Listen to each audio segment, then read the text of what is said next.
Hello, students and teachers of English A Language and Literature for the IB Diploma program. It's Brad Philpott here, textbook author, back with another little video on how to do well on Paper 1. Now, in a previous video on how to annotate Paper 1, I suggested that you should come to the exam room with a checklist. And today's video is about that checklist and what it should include. Remember that you're about to analyze a text. So what is textual analysis? It's you proving that there's this inherent and meaningful connection between the writer's choices and the writer's intent. Okay, so what tool or what lens would help you find everything you need to find in that stimulus text? I suggest this checklist, CAMPS, context, audience, meaning, purpose, and style. Let's go through each element one at a time, and then we'll apply it to a stimulus text. So, meaning. What does the text say? What's its message? What message is it trying to convey? This is the what. This is the main point. Try to identify that throughout the stimulus text. It's going to be a reflection of the writer's purpose, why the writer wrote in the first place, which will also be reflected in the writer's choices, right? So what stylistic features and structural elements are helping to construct this message? Now, when you study that stimulus text, I really recommend you put yourself in the shoes of the target audience, the intended audience. How did the reader read that text originally? And when and where did the reader read that text originally? Consider context and when and where the writer wrote the text originally as well. So again, let's apply this to a stimulus text and see how it does as a kind of checklist. If we're to look at this text carefully, we start with the text above the text with some contextual information that the IB provides. And it's a 2014 blog post by Oliver Emberton. Doesn't tell us much, but when we jump into the text and we see the opening line, if you want to follow your dreams, then we know immediately, okay, the target audience is people who want to follow their dreams, I guess. And this is starting to sound like a self-help guide, I suppose. You have to say no to all of the alternatives. That seems to be the message already right there, right? That in order to find your focus in life, you're going to have to do less. That kind of self-help message there, that phrase, you have to, is really cluing us into the author's purpose to help readers excel in life. And all of that is being supported by this big illustration, which depicts a godlike figure on a cloud pumping a beach ball full of bees. And this is a very curious extended metaphor that's going to run throughout the stimulus text, and there are more illustrations.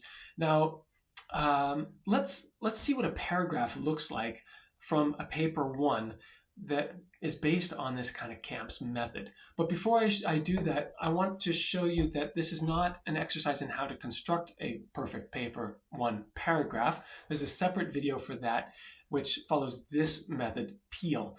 Point, evidence, explain, link. So CAMPS is not PEEL. CAMPS is kind of your filter, if you will, and PEEL is kind of your output. And when we look at this paragraph, we can see elements of CAMPS running throughout it, right? Through his use of extended metaphor, there we've got a bit of style, Emberton successfully identifies the problem of distraction for readers in their lives, right? So that is the purpose of the author. His main metaphor, comparing the human brain to a beach ball filled with bees, is an effective way of visualizing the chaotic nature of human thought. Wow, that's quite a meaningful little phrase right there.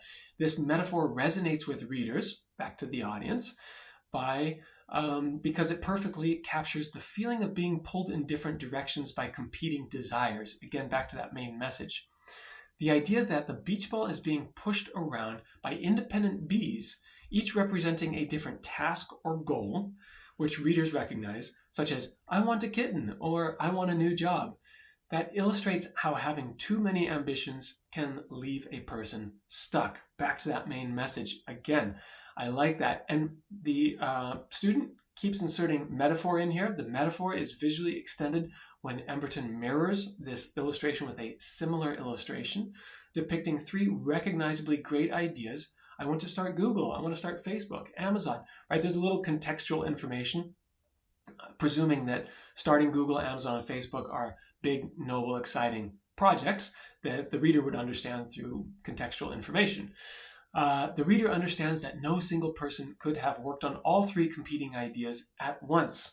Therefore, Emberton appeals to their sense of logic, yes, purpose, through multiple illustrations, back to style, in beach balls, right, convincing readers to focus on one goal at a time. Notice how the last sentence kind of echoes that main message of the text. And for that reason, it's pretty darn good. So if you like that paragraph, I have more on that stimulus text. You can see how CAMPS is really shining through in that student's work. Again, it's a great tool for filtering through the text, looking at the text through a lens of sorts, and finding and discerning what's most important when you begin to construct your analysis of it. So if you liked CAMPS and you want more activities on it, or you want more stimulus texts, I recommend you run over to philpott.education and sign up for our support site and check out all the great resources there for Paper 1 and other exam components. I look forward to seeing you on the platform. Good luck on those Paper 1s. Take care. All the best.